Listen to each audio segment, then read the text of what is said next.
Okay, so welcome everyone.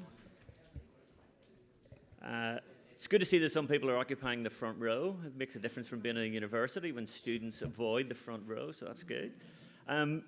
Welcome everyone to the Art Gallery of WA. My name's Paul McGinn. I'm the director of the Public Policy Institute, and it's a pleasure to invite you here tonight to this event, which is part of the Festival of Urbanism, which is run by the University of Sydney and the Henry Halloran Research Trust. And it's a co-hosted event between the Henry Halloran Research Trust and the UWA Public Policy Institute.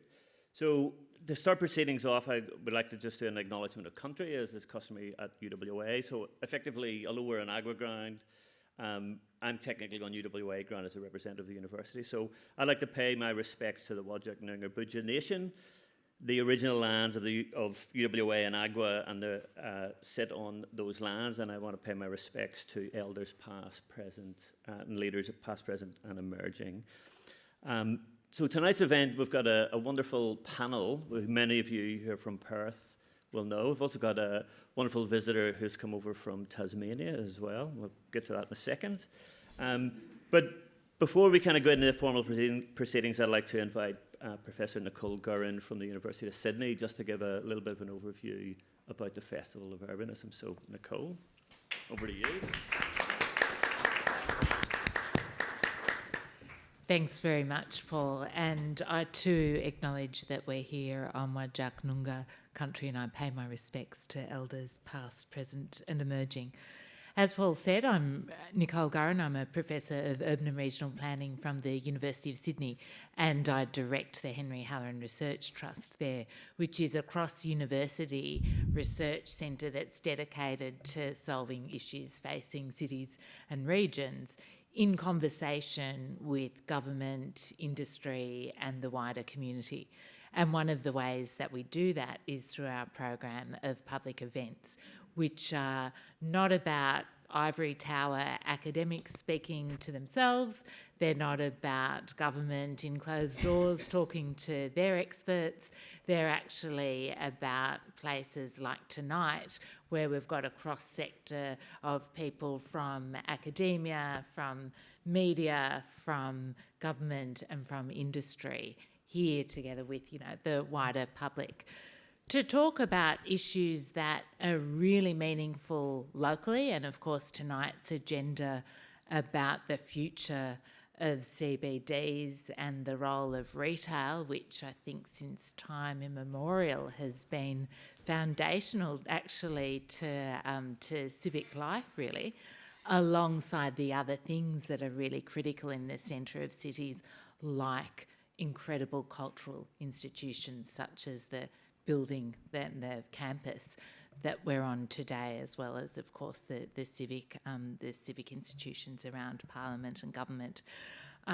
But so the future of these central hearts of our cities is a critical issue, obviously, for you in Western Australia, but it's very meaningful for us elsewhere in Australia and, of course, internationally. And that's really what the Festival of Urbanism is all about. We're in its 10th year now. It's a completely free public program. You'll notice that we've got a film camera here. That's because we film our events. People watch them later via our YouTube channel. But today's event is the first time that we've gone truly national. This year we started the Festival of Urbanism Australia, and the first event was in Hobart, where we looked at mega projects, and it's wonderful to actually have someone from the University of Tasmania here. Yesterday we were in Melbourne, and today it's Perth. The stakes are very high, Paul. The other... Thanks, Nicole. Well, look at my esteemed panel. What more can I say? That is true. He's definitely raised the stakes. But look, we're so delighted to partner with the University of Western Australia in this 10th year of the Festival of Urbanism. And so the only thing I want to do now is introduce Paul, and then I'm going to hand over to him and eagerly, consume the event myself. I know you all know Paul, and particularly in his current role as Director of the Public Policy Institute at the University of Western Australia. But you might not know that he is famous, also infamous, but let's stick with famous, nationally and internationally as, he's laughing, but he is an outstanding urban geographer. His books appear on every good urban planner and geographer's, bookcase. They're in all of the best libraries. I think, I'd recommend them to the general public as well. And of course, he's known very much across academia, but also beyond academia for the important role that he plays in leading our preeminent Australasian urban planning journal as well, Urban Policy and Research. I could go on about Paul, but I'm going to hand over to him instead. Thank you. Okay, so we'll cut to the chase very quickly. Let me introduce the panel, okay? And we'll start closest to me and we'll work across. And I'll just say who they are and what they do. So it's great to see Paula Rogers, who's the recently installed CEO of the Committee for Perth. Next we have Damien Stone, who's an independent consultant from Y Research. Next we have Michelle Reynolds, who's the CEO of the City of Perth. And then we have Dr. Louise Grimmer from the University of Tasmania. And then finally we have Kim MacDonald from the West, who's the Property and Planning Editor. And in curating this panel, I wanted to have a good mix of different voices and positions so we could look at this issue of retail in cities. And it's not just necessarily about retail in and of itself, but it's the role of retailing in cities and the role that cities have in shaping retail. And given the focus, the theme of the Festival of Urbanism this year is contested urbanism. As a geographer, it's about the core, the periphery, and the virtual, for me, basically, when we think about retail. So that's kind of those three spaces. So the focus will be on those kind of three primary retail spaces. And we might talk about corner shops and other types of retailing as we go along in the proceedings. So just as a bit of kind of context, and so retail means a lot to me because I worked in retail. I started off my career. And here's a couple of images of Belfast. So that's Donegal Place, is the main kind of high street in the CBD of Belfast. And if on the right-hand side of that photograph, you might be able to see a shop called Trueform, a shoe shop. So when I was in high school, I went looking for work experience, and I went to Trueform and said, I've got to do work experience for school, any jobs? And they went, yes, you can come and work for a week, stayed for a week, and I worked there for 3.5 years. And when I started, I got paid 96 pence an hour. That's you can guess how long ago it was. When I started university, I couldn't work in Trueform, so I went next door to Golden Discs, which is a record shop, which is from Dublin. It's an Irish record company. Went next door and said to the manager there, I said, look, any jobs going on at Christmas? Yes, you can come there. And then I went and worked in there. And then in high school, I left high school during my A-levels to go on a retail management program. I lasted a week in the shopping centre that's at the bottom there. So that's in West Belfast shopping centre.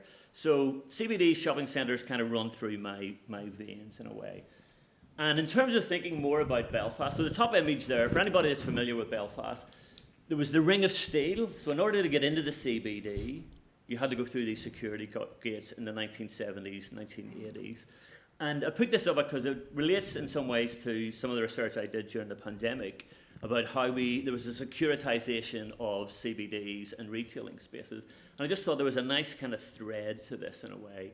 And then that middle image is Castle Court, a big inner city covered shopping centre. So shopping centres aren't just a suburban phenomenon, they're also an urban phenomenon as well.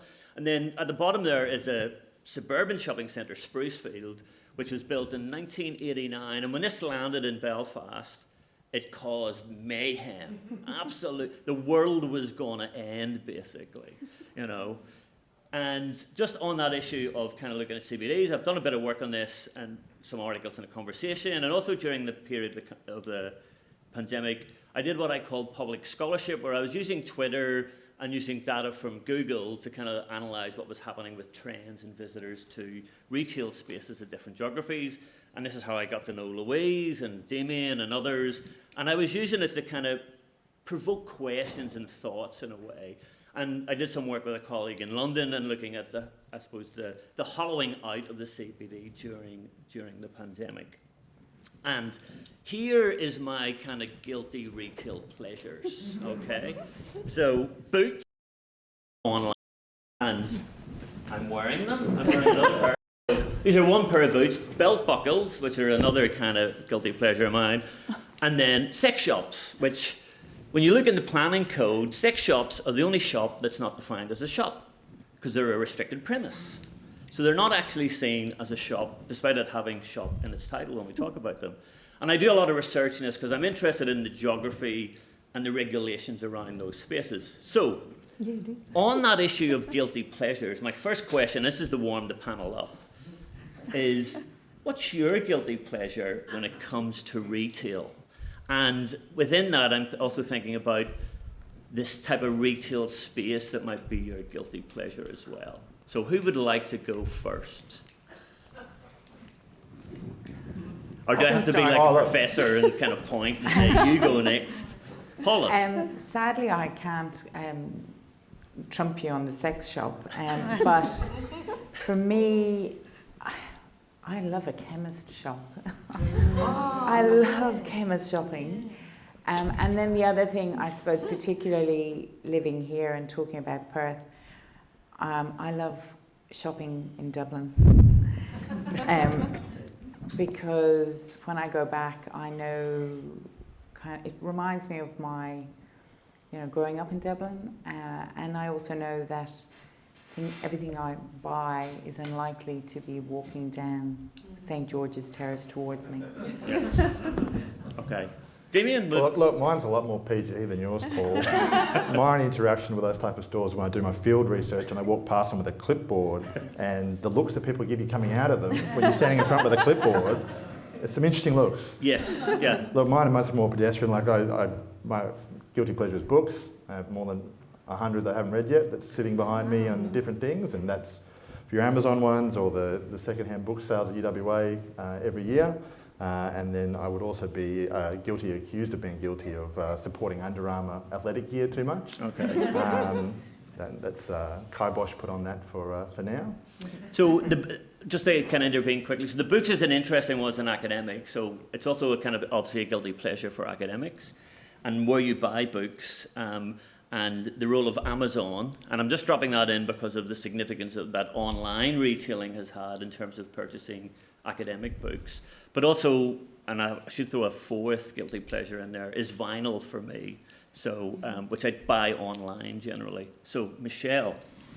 So I think it is about the experience, and with retail, it's so what's that experience as you're seeking to purchase, and then afterwards the guilt that you feel.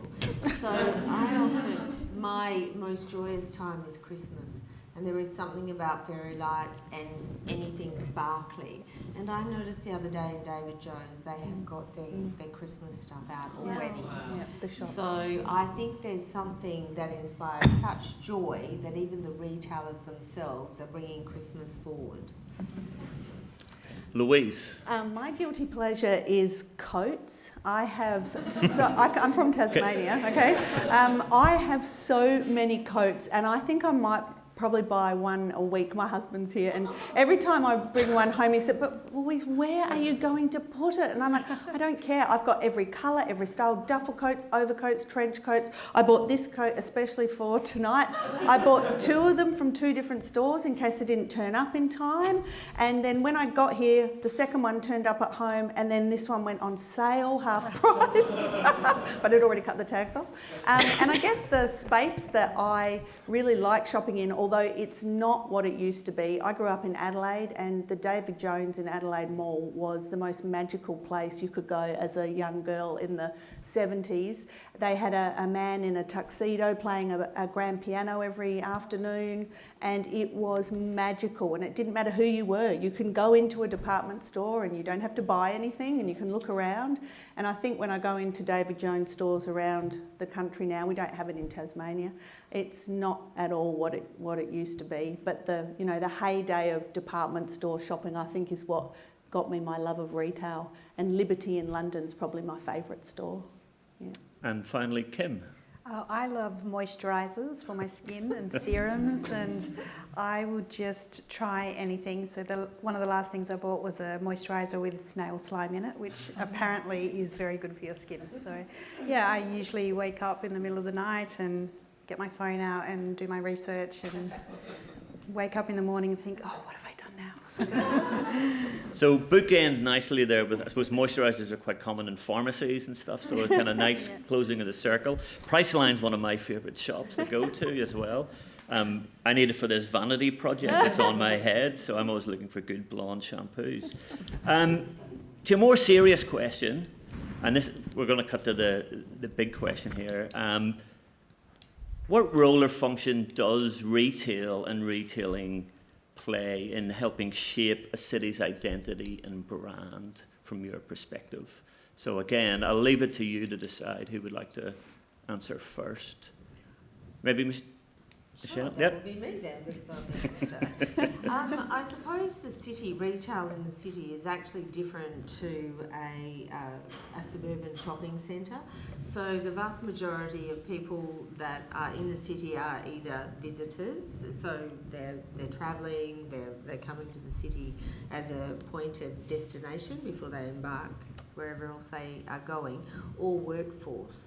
So I think the sort of retail experience then is very different with those two sort of visitors versus professional groups compared to people who would go shopping in their local shopping centre.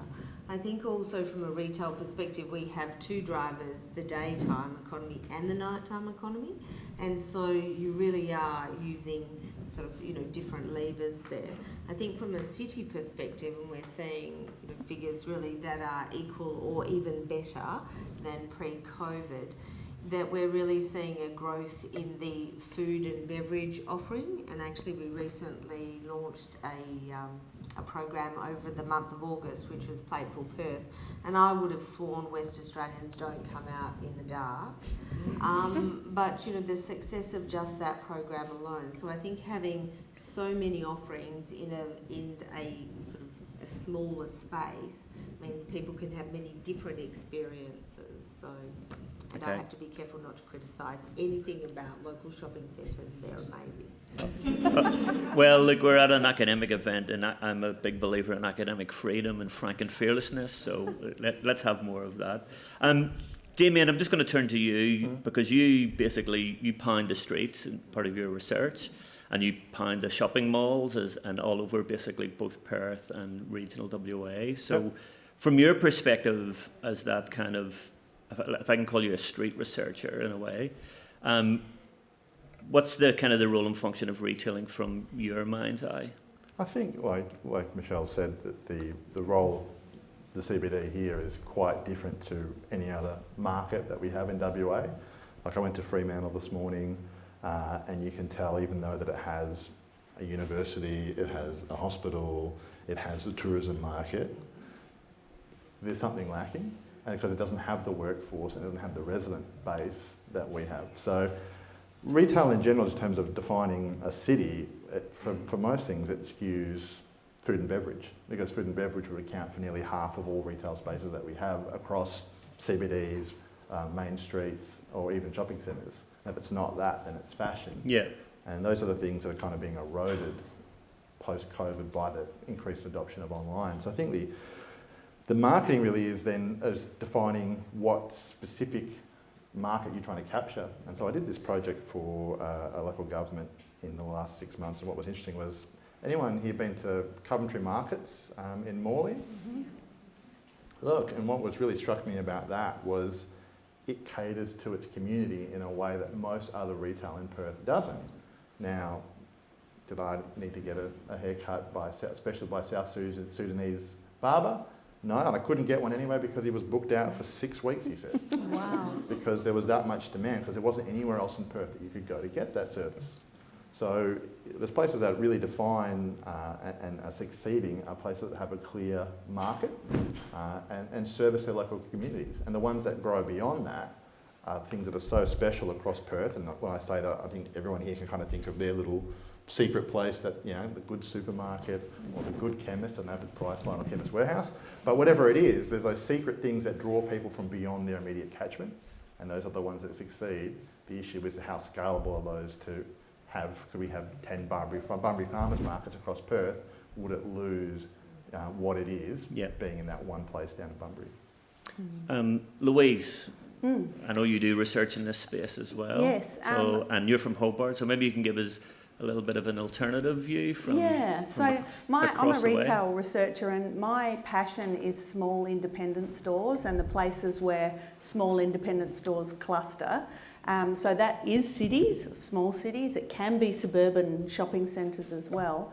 But I think in terms of cities, retailing historically has been a major drawcard for people coming into cities. So you obviously you have workers, as Michelle said, and you have visitors and tourists and people going into cities for lots of different reasons. And cities have had to cater for all of those different markets over time. And then, of course, I know we're going to talk about COVID, but when COVID hit, you didn't have the workers coming into the city. You guys, I think, if I've got this right, you, like us a little bit, sort of closed your borders and then didn't have the visitors coming into the city. And that's had is that correct? Little bit. A little bit? Oh, sorry. Put it this way, you wouldn't be here if we were June 2020. Yeah. Okay, sorry. But so that I can see that's had a real impact. I was in Hay Street Mall 2 days ago. I got here just 2 days ago and went straight to the mall just to check it out. And there are obviously a number of vacant retail units in that mall in particular.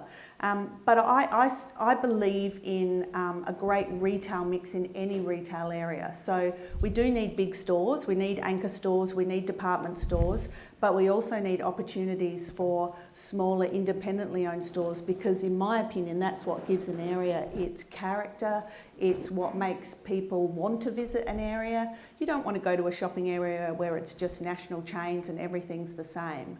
And so I'm really keen that in the research that I do, you're looking at whatever can support small retail as a great retail mix. And so cities remain very, very important for retail still. I know things are changing in terms of food and beverage and experiences, but there will always be a place for physical retailing.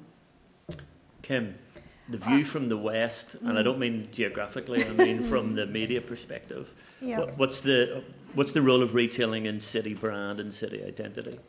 When I think about what my Dutch relatives want to do when they come to Perth, that kind of shows me what they see as uniquely Australian. So they always want to go to Fremantle and have fish and chips. So I guess food and beverage is a big thing. And they strangely always want to go to Bunnings and have a sausage. And they find it really bizarre that we have such a hardware culture here, because they don't on Sunday get up and go to a big hardware store and hang out there for hours and hours. So, I mean, I guess it really reflects that we have a pretty outdoorsy kind of lifestyle, and people, give it a go and do it. And we're pretty house proud, I think, and we like a sausage. So, so I think there are some great retailers that I guess almost a tourist draw card. And in terms of the city, I think retail is coming back, particularly luxury. So when I think about the city now, I really see its future in luxury. And as much as we talk about the cost of living crisis, for every person who's doing it tough, their landlord has seen their house increase probably $300,000, and they're doing it very well. And so I had a good talk with Jim Segalis about this, and he said that Charter Hall will probably be able to provide some statistics to show that Chanel is turning over more than $1 million, I think he said a month or something, in profit or whatever it was. But he said is really, really big numbers. So yeah, we do have a lot of cashed up people here. Michelle, you want to add a comment to that quickly? Do you mind terribly? I just need to add some stats in. So within the city, there is 1,700 retailers. So that's why, again, not that I want to draw a comparison to the suburban shopping centres, but the variation and opportunities to have different experiences, different shopping opportunities, but they also, in your suburban shopping centre, they mainly have 80% of the main brands, so they're sort of chain stores. And that's why I'm really interested, because I'm definitely seeing the city shifting. So that luxury brand along Murray Street is an absolute given, and all those beautiful old buildings. So, and I'm constantly amazed to see, even around COVID, that people were lining up to get into those stores.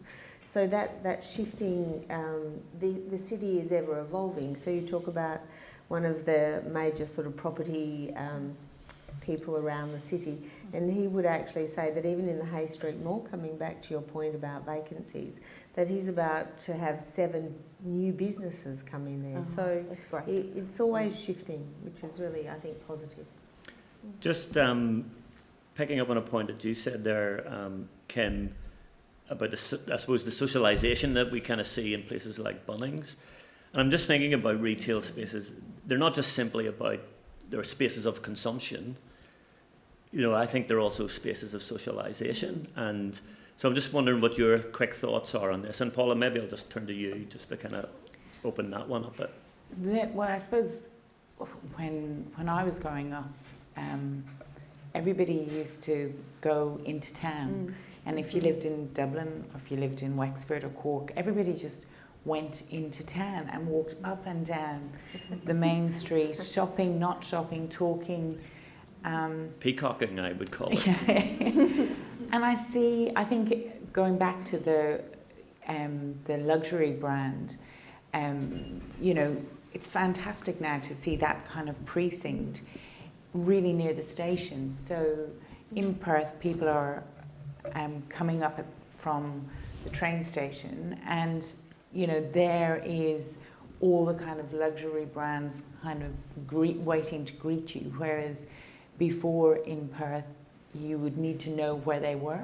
So I think from a visitor's perspective, they're now kind of there. I think the train station could be a bit nicer, but it's that kind of excitement like you talked about. You can see Gucci queues of quite a number of young people wanting to get in there. So it's that kind of social.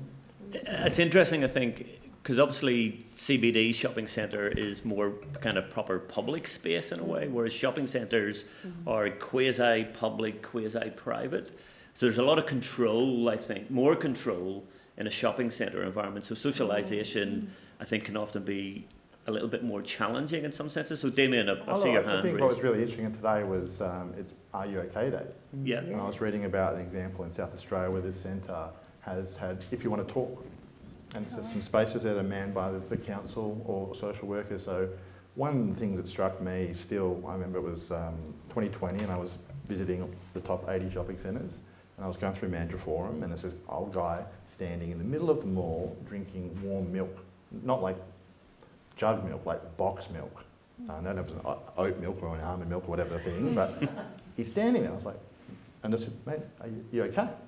And he told me this story that still sticks with me. It's one of the saddest things I've come across in visiting stuff, was that his wife had passed away, and that this was him getting out of the house to have some human interaction that he didn't get any other way, because his kids weren't around, his friends had all passed on. This was just his way of socialising, of having some engagement with the world, was standing in Mandurah Forum in the corridor drinking milk.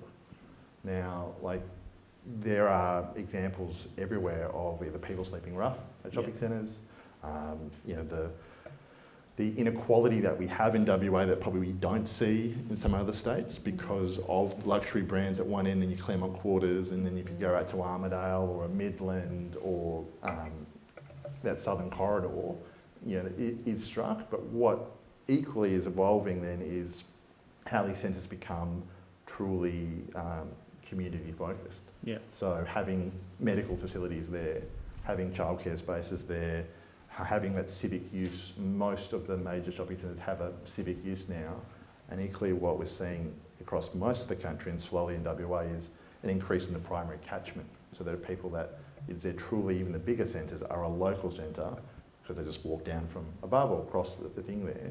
So I think what's interesting is that, you know, that retail space is really a public space, but it's very hard and challenging for shopping centre owners and managers to be, you know, police or social workers and things like that, which is a kind of gap that's that they fill on an incidental basis. I mean, I kind of think when we talk about going shopping, we say retail therapy, which is a very kind of selfish kind of activity. It's to satisfy our hedonic needs and, you know, satisfy things. Because I do think that, you know, retail spaces, I mean, if you think about after 3 o'clock or 3:30 when kids go into the city or they go to their local shopping mall, it's a social space for them, because generally they tend not to have money to go and spend, you know, maybe Or it's the except old people walking groups. yeah, so there's also kind of other spaces in there, and so I think we need to look at retail spaces other than just being spaces of consumption, that they have the potential to be something else, and they are much more than just spaces of consumption, or when it comes to shopping centres, cathedrals of capitalism, as some people have described them. Louise, you mentioned COVID, so I kind of want to bring us back to those days in a way, but because obviously that had a dramatic impact on kind of retailing and the geography of retailing in terms of what happened. And so I'm just wondering, kind of looking back a little bit and also looking where we are now and looking forward, you know, what have been the enduring impacts of COVID on retail spaces, you know, that are still maybe lingering today, and what positive changes have come out of COVID as well? Yeah, so I think I'll try and remember these 2 points. The first one is that obviously online shopping ramped up in a way that we were not expecting at all. So pre-COVID, online spend accounted for somewhere around, let's say, 8 to 10% of all retail spend. And we were very far behind overseas countries, especially in terms of grocery shopping. So online supermarket shopping was only about 2 to 3% in this country. We just never really got into ordering our groceries online, not like the Brits and the Americans and Europeans. But then when COVID hit and we went into lockdown and we had to fight over toilet paper and other ridiculous things, the online shopping ramped up. So it now sits at about 19.5%, or let's say 20% of all retail spend is online. Now, we weren't predicting that was going to be that statistic until about 2025, 2026. So we got there really, really quickly. The impact that had on small retailers was that a lot of those stores didn't even have a website. So in the research that I'd been doing pre-COVID, about 50% of small independent stores in Tasmania didn't have an online website. They relied solely on people coming into their stores. Well, when COVID hit, that all had to change, and you saw a lot of stores scrambling to get their online offerings up, and it was very difficult for a lot of small retailers. A lot of large retailers did really well out of COVID. We know those stories. A lot of them actually reported that COVID was good for business. And now I've forgotten the second part of what I was going to say. Well, what's one of the bad things that happened? Well, the positive things that have come out. Yeah, so I think the positive things for me are that retailers recognise that we're no longer in a zero-sum game. So we used to say it's bricks and mortar retailing or it's online, and how awful. Online is going to come along and it's going to kill physical retailing. And I think what we saw out of the pandemic was that retailers realised they had to have all of these channels for people to shop at home at night time when you want to buy moisturiser online. You want to go into that same store perhaps. You might want to go onto their app if you like shopping with apps. So you still want to shop with that particular retail brand, but you want to do it at different times, in different ways and on different platforms. And I think that was the key to a lot of small retailers surviving, was that they got online, and we would never have said that pre-pandemic. Online was always the enemy. But I think what we found is that it's not, it's just part of the retailer's toolkit now. Well, can I just quickly add to that? Yeah, so of course. For the City of Perth, 75% of those 1,700 retailers are independent retailers that focus on a Facebook page or an Instagram page as their link to the public. Whereas in shopping centres, that mix is kind of the inverse, and it's 75% chains. Yep. And then what we found was, of those chain retailers, they're nearly 100% vertically integrated. So they have their e-commerce, where the private people don't. So if you want to go into a physical store, I think everyone probably here done it, try something on, pick something up, see what it's like, pull out the phone, oh yeah, it's $25 cheaper, thanks very much.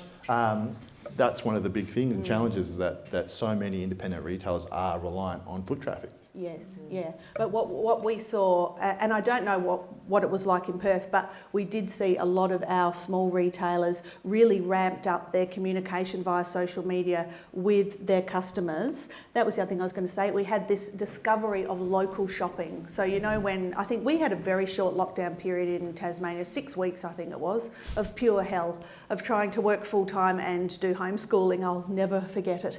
But what we found was that small retailers people really wanted to support local retailing, and so there was this whole push to buy local. If you have to do it online, if you have to do it on social media, just get out and support the small retailers. Otherwise, we're going to lose them. They account for about 90 to 95% of all retailing around the country. So they're really incredibly important. So that's one thing that we saw too. Yeah, I think in the research that I was doing, my public scholarship, I was talking about the concept of suburban stickiness. You know, a lot of analysis of metropolitan regions talk about the core being the dominant space and the suburbs being kind of dormitory spaces. But for me, I think what we saw was the suburbs being, coming to life, basically, and a rediscovery of the suburbs, and people socialising and out walking. I mean, the amount of people I saw kind of walking around in the suburbs, going to their local coffee shop or taking their dogs or going to the parks and stuff like this. You know, the suburbs had come completely alive, and there'd been this kind of transformation. Pelotons of Tour de France riders all over the suburbs. Yeah. Just kind of turning the attention a little bit, in shopping centres in WA and indeed across Australia in particular, have kind of undergone kind of significant investment and expansion in terms of floor size and floor space. You know, we're up to like 100,000 square metres of retail now, seems to be where the big end is at. And there's a diversification, I think, what you talked about there, Damien, that you're beginning to see. It's not just about gross lettable retail area, it's total gross lettable area where other things are sliding in there, entertainment and so forth. I'm curious to know, what do you think about that expansion and that transformation and diversification of shopping centres and what it means for the competition or the contest with the CBD? Kim, I'm going to turn to you as the property and planning person, because I know you've written quite a lot about this stuff. So yes. Well, also in terms of what it will do to online. Well, let's look just at the physical first. Okay. You know, but if you want to drop in online, I'm happy with that. Okay. So with the CBD, I think I see Randall Humich here. I think who's. And Christy's just snuck in as well. So there's a huge push to bring more of the arts into the city, and there's also a greening of the city. There's luxury in the city, and we're soon going to have 10,000 students. So I think that will make it such a vibrant place, and it will be able to compete as an experience. People will shop because they like being in the city. For online, I think that will make greater use of artificial intelligence, and I'm already seeing that. Saw a website last night where you could get a personal stylist. Now, I'm sure it's not actually a person, just a computer, but you type in your dimensions, your height, your hair colour, everything, and it will deliver a mystery box of clothes to you every week, and you say how much you want to spend, and you choose your style, like classic or edgy or whatever it is. So I think like online can really make greater and more efficient use of artificial intelligence, not just with clothes, but interior design, because it can be quite formulaic. So I think online will just evolve in that way and be more clever. So that's my thoughts. Yeah, because I think we've started to move away, I suppose, from the concept of CBDs to central experience districts or experiential districts as well. And I think there's a juxtaposition going on here in terms of this competition in the physical spaces. Because when I look at shopping centres, one element of them is they've turned the food courts from the inside to the outside. They've urbanised them in a sense. They look like, high street shopping. If I go to Carousel, for example, it's out, the shopping or the food and bevs on the outside. It's laneways. There's something seductive about it when you walk through it. So there's one's borrowing from the other in a sense. We're seeing hybridisation from CBDs into shopping centres, and similarly CBDs are taking some ideas from shopping centres, like valet parking, or free parking is the response in the CBD. You know, and it's, you know, in parking, we live in a very car-centric city here, you know. So what's your kind of thoughts on those transformations and that contest between CBDs and shopping centres? Michelle, you've got something to say. Well, because, and I have to admit I am so biased. I'm so biased. But, and I love my local shopping centre, and it's very sanitised environment, perfect. But just to give some real life experience, so I was at the ballet, at least half of it, on Friday night, and it was just beautiful because one, the city was so busy, and then I drove into free parking. So when you talk about the city and its neighbourhoods, then the role of a city of Perth, for instance, is to activate and to make accessible the city. So over $7 million is given away in free parking. So in the evening time after 6 o'clock, does everyone know that every parking bay and on-street parking is free?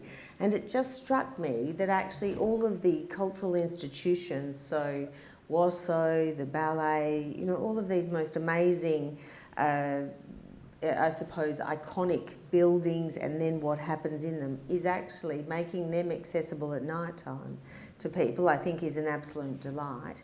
And then even on Monday night, I was just walking around checking out the laneways in the city. So as I said, I am a bit biased, but, you know, with people from Brookfield and Hawaiian. So these are people equally as committed to sort of really activating the city. And it was about 8 o'clock, and did you know Kmart was open? I could not believe it. On a Monday night, Kmart was open, and there were so many people around, because a city is also about feeling safe. And so people living in the city, being on the street, is passive surveillance as well. So I was just in awe of what was happening on the city on a Monday night, I have to say. Okay. I'm going to flip the direction of questions a little bit, and I'm going to go to the audience. Does anybody have a really pointed question? And it must be a question, no comments, no rambling. Just a question directly to the panel. So if you've got a question, I see Andrew here. Hold on, I've got a microphone just coming to Andrew just here. Hello, Andrew Duncan from the Institute of Public Administration. Thank you for your comments. It struck me that there were several references to the growth of retail and the direction of retail in this state that brought to mind West Edmonton Mall in Canada and Mallrats, the movie. Mallrats from the 1990s was America living in, you know, teenagers living in a suburban mall. And obviously West Edmonton Mall is a response to the very cold environment, but it's massive and it's got a roller coaster and an indoor park, etc. So I just wonder how much of what we talk about here is indeed shaped by the ideas that come from elsewhere anyway, and whether we are, how much of a balance we strike infusing it with our own culture. Okay. Who's brave enough to answer Andrew's question? I'll take it. Damien. Of course we are, mate. Imitation is a serious form of flattery. Like, we take what's best from over the world, we're in an isolated place, and we throw it against the wall and see what sticks. Like, so Edmonton, if you're looking for a city across the world that kind of is our twin city, it is Edmonton. Like, from the resources base, from the it's a little smaller than us, but it is kind of a good example. The things that they've done in their downtown to like activate and draw visitors to Edmonton. For us, look, what's weird about Perth compared to the world, and especially for Australia, we actually have a lot of shopping centres per capita, like probably more than any other state. What we have is a lot of smaller centres. So we had restrictions on floor space up until the last kind of 12, 13 years ago. We're capped at 80. 80 was kind of the magic number because we didn't want Coles or Woolies to run amok and kill the IGAs who are all driving Ferraris. But that's what we had. So what that didn't give the opportunity for any retail innovation. So that's why a lot of our centres still are traditionally, 45% exactly the same retailer. And there are 10 retailers that are in the top 20 centres. One's Priceline. So obviously people are doing the job. One was Strand Bags. I think that's got to change the last couple of years. One was EB Games, which I could not figure, but your son with his Warhammer stuff might have contributed to We've been to 2 Warhammer stores already. We've only been here for 2 days. Wow. We had to get an Uber out to Karen. Karen up. Yeah. Popular. To go to Warhammer. And so like Karrinyup. Karrinyup is a derivative centre of Macquarie Centre in New South Wales. So we take what's best about other states and we bring it. So where does innovation really show up? It is in high streets, where you have independent retail. And then what happens there in places like a Beaufort Street or Rockaby Road, eventually they get too successful for themselves. And they get pushed down even further. So where innovation now in retail is places like Albany Highway, Victoria Park. It is in places that are looking for chances that they have to take. So places like Bunbury Town Centre has got some really interesting different things that are going in. That's where opportunity strikes, where you actually have space, and then what the city's doing with those type of programs, like Activate Perth are doing in some of their programs, is where you have spaces, you have the flexibility to try different things. And we'll see what works, and that's what those things are giving those pop-up stores a chance to move from an online space to a physical space, even if it is for 2 or 3 months.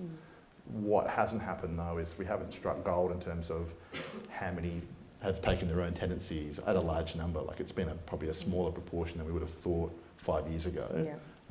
But that's where innovation is showing up, where you have retail vacancies over 10% in centres. So you see pop-up stores of various different things you would travel across, because there's opportunity from landlords and from shopping centre owners to take chances.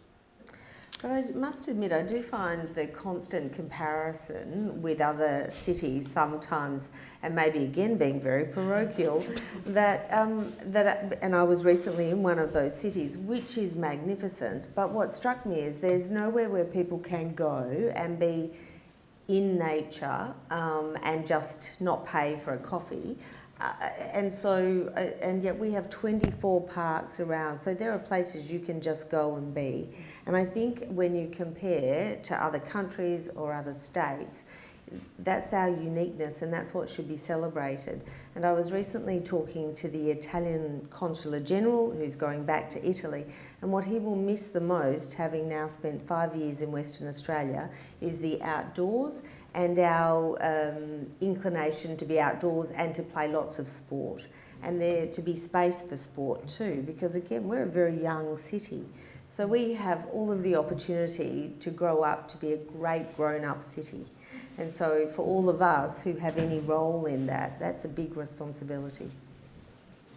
If you can make it quick, Louise, because Okay, I just want to ask the audience if we've got one more quick question, because I'm mindful just Paula has to dash off to do some shopping somewhere overseas, I do believe. So I just wanted, if we can, before we end, talk to those slides. But that's not quick though. You okay, sure? well then let's not talk about them then. Okay. I could do it quickly. Can I do it really quickly? We can do it at the bar afterwards. Okay, I'll do this really quickly. This is some research that we just did in June. We asked Australian consumers what elements and characteristics of their main street shopping area they thought was important. We gave them this list of 21 elements and characteristics. We often don't ask people these questions. We come in and we do our placemaking and we do all the things that we think. We never actually ask people who want to use these spaces. What do you think the number one thing was that people found important from that list? That was number 2. Number 1 was cleanliness. No, I wanted it to be green. Cleanliness was number 1. Now, if we go to I'll just tell you what's on the next slide before you go to it. So what we, that's fine. What we did was we also tested, so our sample was completely representative of the Australian population in terms of age cohorts, whether you live in a city, whether you live in a metropolitan area, your sex, and we tested for hedonic shoppers and utilitarian shoppers as well. So you know what those two things are, people who love shopping and people who think it's just a task. If we go to the next slide, the red are the top for the utilitarian shoppers and the green are the top for the hedonic shoppers. You can see they are completely different. So you need to know the kinds of people who are shopping in your area if you're working in local government and you're managing a main street and different areas. The other thing that we also looked at, for the next slide, Paul, is these are the top 10 most wanted stores. Now, number 1. It's a pharmacy. Now, what we found across all of our respondents, this didn't really change. So there might have been a bit of jostling across age cohorts, spots across whether you were, lived in the metropolitan area or in a regional centre. Now those 4 things, post office, bank, department store and newsagent, they are fast disappearing from our main streets, and yet out of a list of 45 different kinds of stores, this is what people wanted. And the last slide. Can I just say this was not staged? We did not know that Paula was going to say pharmacy. No, so, everyone wants a pharmacy, right? Now, you have a look for hedonic and utilitarian. It doesn't really change that much. I've kept the highlighted ones there. And then we just add in fast food and takeaway, and the hedonic shoppers, of course, want lifestyle and gift stores and those sorts of things. But we never ask people these questions. So we thought, right, we're going to ask, and we did this big survey, and these were the findings. We've got a lot of different cuts in the data from demographics and those sorts of things. I'm writing it up as a report. It'll be a boring journal article that no one will read, and it'll be cited 5 times, but we're currently writing it up as a report. If you would like a copy of it, please just come and see me after or get in touch with me. You can have it for free, and we'll email it to you. But it's really fascinating that these things did not change, but a lot of them are things that are not going to be on our main streets, and yet we want them. Because people are voting with their dollars, and that's what we've shown up in the data for Perth year on year. The things that have gone, dry cleaners, banks, newsagents. Well, who would want to open a news agency now? There's no magazines left, and the paper's going online. It's really just for the tats lot, whatever you call it here, cross lotto tats lotto. Lottery West. Yeah. So, very conscious of time, and this is my kind of last question, in a way, because we're due to wrap up at 6:30. So I'm going to put this one straight to Paula, so she can answer quickly. But it's obviously for everyone. Speed answering. Can you see a world where drones and autonomous robots are roaming the skies and streets of Perth, delivering goods, products to households and businesses? Paula. It's interesting. Last year when we were away, in a place we stayed, they had a DVD collection, and they had Blade Runner. And we started to watch it. And that was actually set in 2022. And so we were all supposed to be flying around in our skateboards and silver suits. I don't see anybody here tonight wearing that. I certainly walked here, drove in a car. So I can't see it. I think at some stage I just see chaos when you personally, because there needs to be so much regulation. When we were walking here, Michelle was talking about a drone falling out of the sky and hitting something. It's a wonderful thing, but I can't see it in the short or medium term. Okay. Kim, I know this topic kind of interests you because you did an article recently about drones on a building somewhere in Fremantle. Some apartments now are being built with landing pads for passenger vehicles, flying passenger vehicles. eVTOL and Toyota and Uber are probably going to commence operations for flying passenger vehicles in 2024. There's about 5 publicly listed companies all trying to be the first for these flying taxis. And so Tuskers in Fremantle already have their drone landing pad, but even smaller apartments, they all have storage and reception units for flying drones. There's one in Inglewood being built by Niche Living, so they're just preparing for when parcels are dropped off by drone. So I don't know when it will happen, but yeah. But we're prepping for it, basically. We're prepping for it. Okay. I think what Kim said earlier is the more pressing one. Yeah, well, look, we have drones. It's just a matter of if and when. It's AI. It's like everybody wants everything now. And we have to go on a website and we have to add to cart and things like that. AI is going to know all right, you're running low on this, you like this, is the best deal. And you won't even have to actively order it probably anymore. You give the AI permission to do certain things. And that's where technology will run. Just listen to the buzz. Yeah. Oh yeah, that's my water tradition. Oh, yeah. Any other quick comments on that last question from anybody else? I think there are some smart cupboards being trialled where they do know when you've run out of cereal, or your laundry knows you've run out of detergent, and those things are just going to be dropped off to your house. I hope there aren't going to be drones everywhere. I don't want to live in the Blade Runner future. But what if you get a hoverboard though? worse. I think there's a future for drones. I know they're already being used to drop off things like medicines and other supplies in remote areas. I just know young boys. I just think drones will be shot out of the sky. And I'm not looking at you, Hugo, I'm just saying. We all know, I mean, a drone is a target for people to shoot it out of the sky, right? And to have those little robots on the street, you've got to be joking. I mean, the boys coming out of school will just have a field day with all of that sort of stuff. So I don't think us as a population can really cope with that kind of technology. I just think that's not the Australian way. You knock things out of the sky and you kick cans down the road, and I don't really want to see that. I think there are applications, but I hope not. Michelle, last comment. And so I think, though, when designing and thinking of future cities, even some of the current buildings once upon a time would have had car bays. They're shifting, and those designs are now that one day we won't be driving cars. So whether it is drones or other.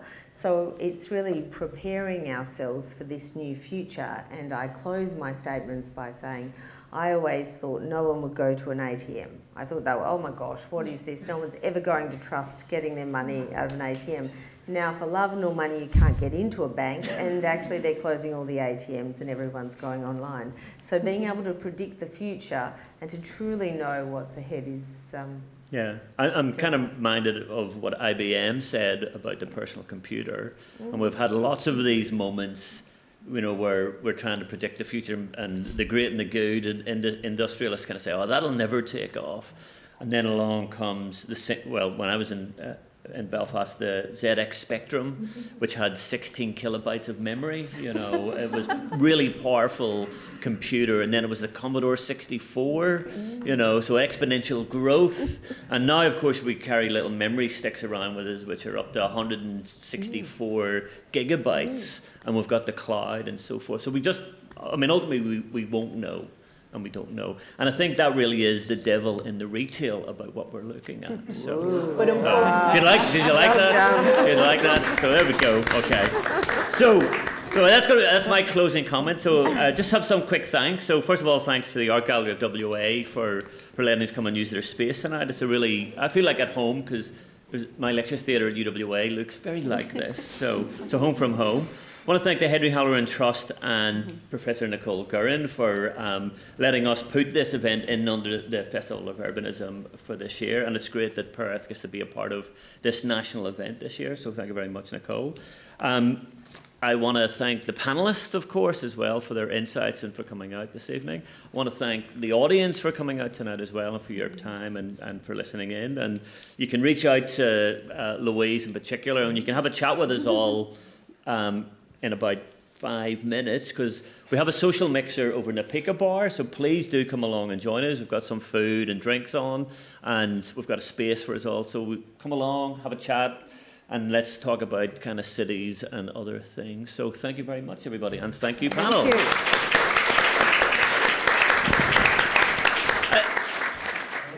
I should do a couple of quick plugs just for the Public Policy Institute. So we had a recent event on the Voice of Parliament, and if you go to our YouTube page, you can watch that event. We had Robert French and Ken Wyatt, Aurora Milroy, and others kind of on that panel, and you can kind of look at that. It was really looking at the legal side of things. Or if you watch Sky News or Foxtel, it's also on there as well, if you happen to watch those. If you can go to their Voice dedicated channel. We also have an event coming up actually next week for anybody that's interested in human rights. We have an event looking at getting it right, Australians' obligations to children in detention. So the role of the PPI is to kind of look at kind of tough policy issues and questions, and I think that's a particularly tough question to be kind of looking at, given what's going on with children in detention, not just here in WA, but across Australia and around the world. And also you can find us on social media. You go to LinkedIn, you can search up for the WA Public Policy Institute. That's the main space where we kind of release information about what we're doing, other events and commentary about various things. This event is recorded and it will go up on our YouTube site as well, and it'll also go up on the Festival of Urbanism's website. So with that, does anybody not know where the Pika Bar is? Everybody knows where it is. It's just 50 meters that way, basically. So if you want to come and join us, it would be great to kind of see you all then. So thank you very much.